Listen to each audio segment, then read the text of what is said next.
LadyChann. Fight.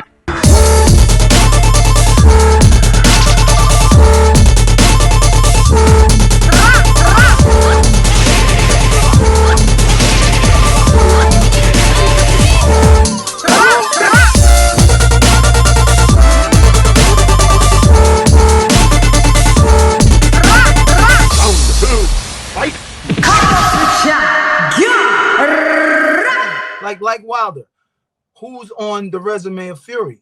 Vladimir and Wilder. Vladimir Klitschko already beaten, but cool. It was a good defeat. You got him out. It's a boring fight. We all fell asleep. We'll never watch that fight ever again in life. But and then you beat Deontay Wilder 3 times. I mean twice. And I'm gonna keep that real. Fighting Wilder, Fury fighting Wilder is easy. And with Wilder being great, it's good.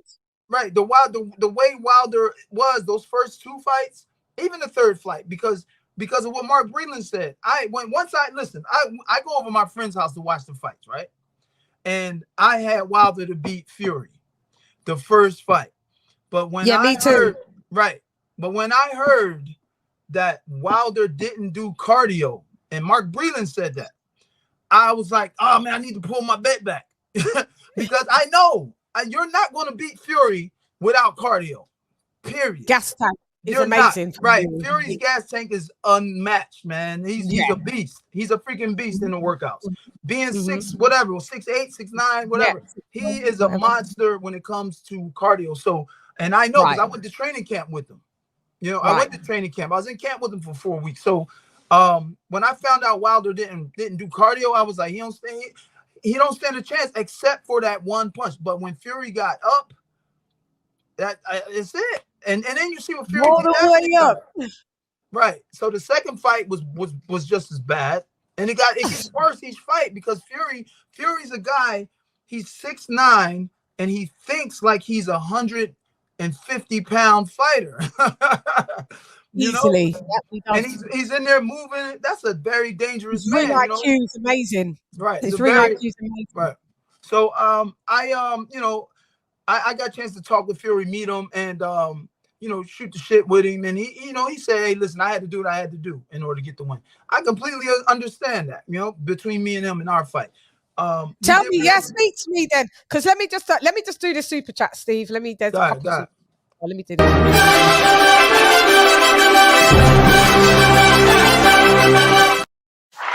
Shouts out to my sister, the Queen Lisa Bells in the booties, dropping that quarter of a dub on your girl. Great live stream, LadyChann and USS Cunningham. And there's another one, I think. And another one. DJ Khaled needs to eat a salad. Jesus Christ, DJ Khaled. Give Weight Watchers their money back. God. Sorry.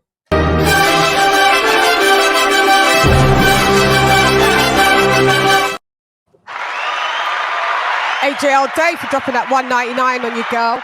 Thank you for laying out the blueprint to beat Fury.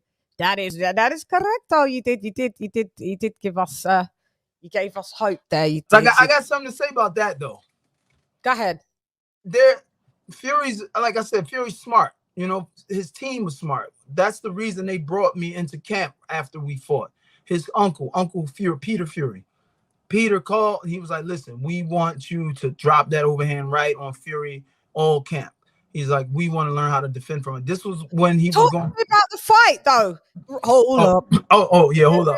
So the fight, all right. So the fight in itself. We get what happened? What's the lead up of getting it? Talk to me about when you found out he's getting the fight, the lead up, what games and tricks and stuff did he do to you, mind games? Because I was kind of out of the Lizzie loop. I was doing other bits and pieces. So I don't know if many know it. I was the one who kind of initiated the trash talking on Twitter to Fury to start the fight. Because I had just came off of that Atomic robbery. They robbed me. I mean, I outboxed the snot out of Atomic, and they gave it to him. So I'm like, I want to bounce back. I want to bounce back with something big. No pun intended. Right. And then I was on Twitter and I saw Fury talking smack. So I started talking smack. And he's like, hey, you want to fight? Let's fight. And boom, we made it happen. So from there, main events, we signed the contract. The day we signed the contract, my trainer, Brother Nazim, rest in peace, he was like, listen, you're going to sit Fury on his back pockets with this punch. And we drilled that overhand right every day in training camp. Boom, boom, constantly. Boom, ba, ba, ba, boom, boom, boom. And so what made you think, did you see that he would be susceptible to that? My trainer, and listen, Brother Nazim, I wanted to train with Brother Nazim since I was an amateur. I was able to get that opportunity after I had won my first world title and lost it. So now I get the opportunity and I'm like, I got it. You know, it's like that guy or that girl you've been looking for, you've been wanting all, you know, from school, and you finally get them. And it's like, I'm going to do anything to keep them. So with Brother Nazim, is like whatever he tells me to do, because I saw his products. I saw his sons. They were one Olympian. I saw his nephews. They were badass dudes. I wanted so whatever he told me to do, I was going to do. Nazim is a very smart, he was an intelligent master of breaking down an opponent and a person. So when he said this is what we're going to do, I was like, cool. I ain't had to ask no questions. He saw it and he related to me. This is what we're going to do. He's going to play around. He's going to throw a lazy jab. If he does this, or if he doesn't, we're going to work it in with the jab. Boom. So it just so happens. So the fight, we get to the press conference in New York, and Fury's there. This is my first time meeting this guy, and the word was already, oh, Cunningham's. You know, everybody, the reporters in America, the reporters in the UK. Cunningham's going to get destroyed. He's going to get murdered. He has no chance. So I go into this fight with that on my head. You know, I'm like, all right, cool. I love the challenge. That was the challenge. That got me up. You know, I'm going to show them. So we get to the press conference. Fury's, he's just extra. He's him. He's who we know him to be. Yeah. But at that time, at that time, we didn't experience that guy. But to us, he's just a big dude talking extra smack. He's just crazy. And we're like, what the hell wrong with this dude? Right. You know? We're like, why is this dude talking crazy like this? I looked him in his face after the press conference, and I'm like, dude, they already said you're supposed to beat me. I'm like, what are you doing all this extra shit for? What the fuck wrong with you, man? So that's how I felt. So I really wanted to hit him right there. You know, and that's not my character. You know, in boxing, I kept a pretty straight, clean image, which hurt me. but I was just like, ooh. So after that, you know, we had about 3 more weeks to the fight. We get to the fight. The day we weighed in at Radio City was the day I was like, that's the first time I was like, this motherfucker big as shit. Massive. How tall are you? 6'2"? 6'3". 6'3", yeah. I was like I was like a little bit above his nipples. I was like, yo. But he's massive. He's pretty big. So, but you know, I'm a warrior. I'm a world champion. Yeah. I don't give a damn. I'm gonna fight you, bro. We gotta fight. Godless, yeah. So we get to the fight. That day we weighed in. I drank a gallon of milk before I got on the scale because the word was, you know, I wasn't getting opportunity because I was small. Because you tiny. Because I was 205.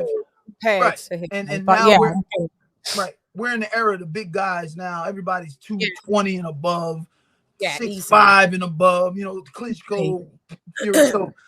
So and they're like, oh, Cunningham didn't have any power as a cruiserweight. He wasn't knocking cruiserweights out, so he's not going to knock heavyweights out. So I'm just like, all right, whatever. So I wanted to show them that I was a little heavier.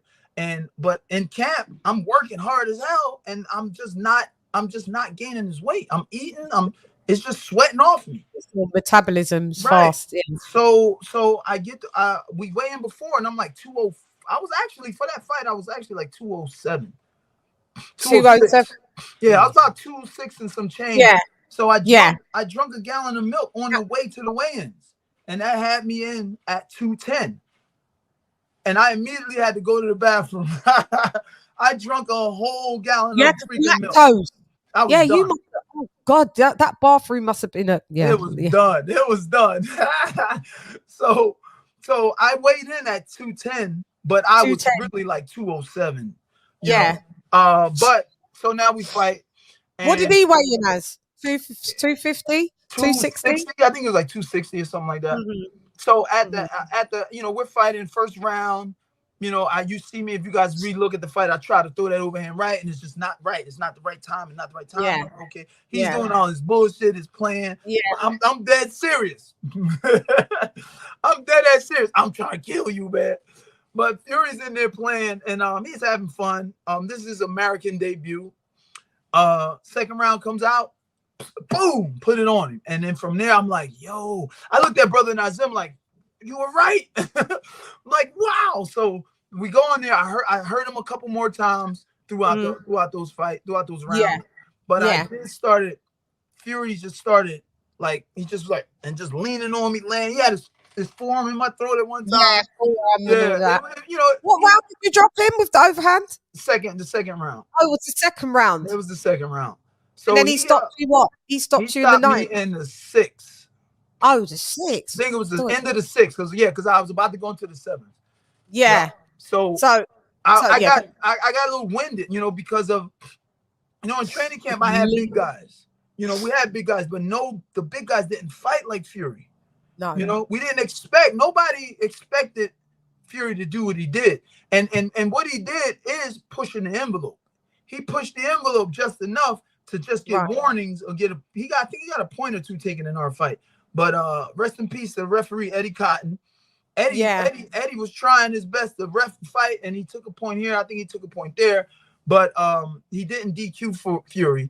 And then Fury pinned me, boom, bop, and got me out of there.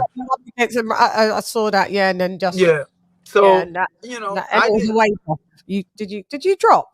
Oh, I was down. I was out, boom, because I didn't see the punch. It blinded me. It blinded me. Boom. So the ones you don't see, they really hurt. So I didn't see the punch. I opened my eyes in the room. I sat up and it was like, woo, I've been knocked down before, but that one I was and I think it was because of the fatigue started hitting me because I was fighting this big giant. Now, in my mind before the knockdown, I'm saying, all right, let me make it out of this round, because I know I done fought 12 rounds, probably 10 times, you know, already. And I know I get second and third wins in fights. Right. So I'm like, let me make it to the stool and I'll be rejuvenated. Yeah, right. We go back. And I didn't make it. You made it. But you make it, baby. But you showed us the blueprint though. Like, I wonder if an overhand right would get him down now, depending by who it was.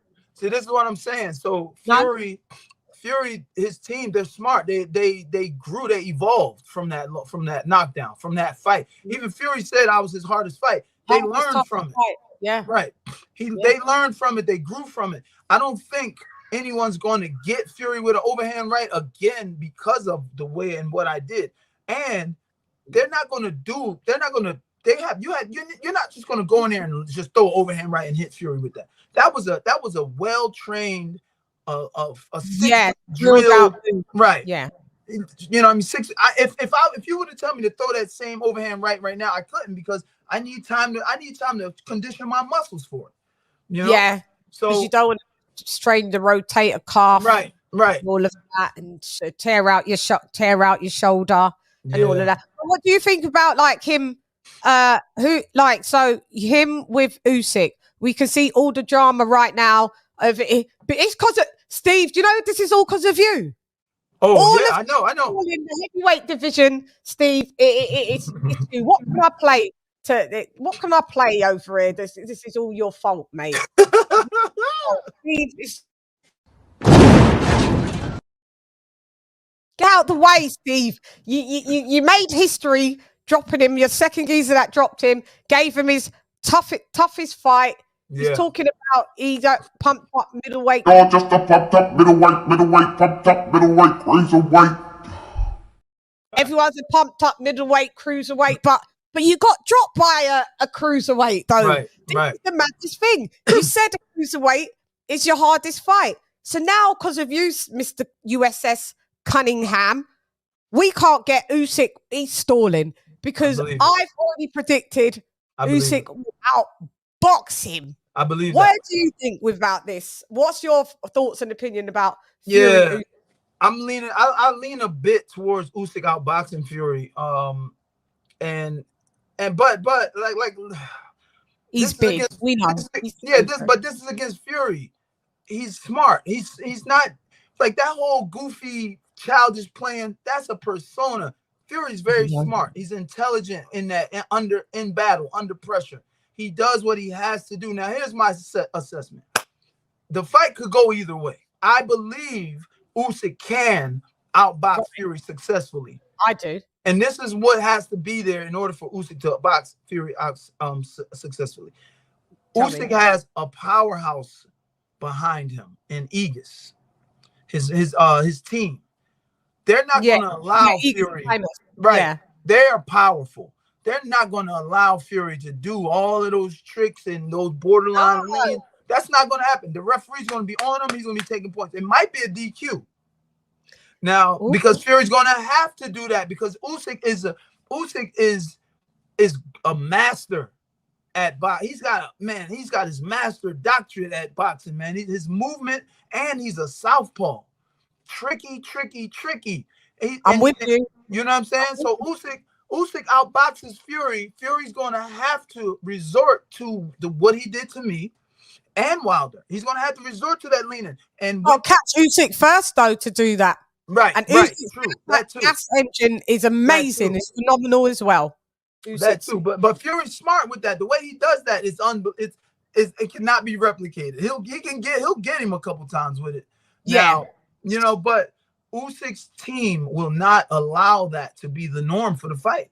I mean, if we saw the last Wilder fight, it was before he knocked him out. Boom, boom, boom, lean. Boom, boom, boom, lean. Boom, boom, lean. And it's ingenious. You did it to Klitschko as well. Right. And now it's ingenious. If you can listen, if I could go in the ring and take a bat and hit a fighter on the head, bop, and the referee don't say nothing, I'm gonna keep doing it.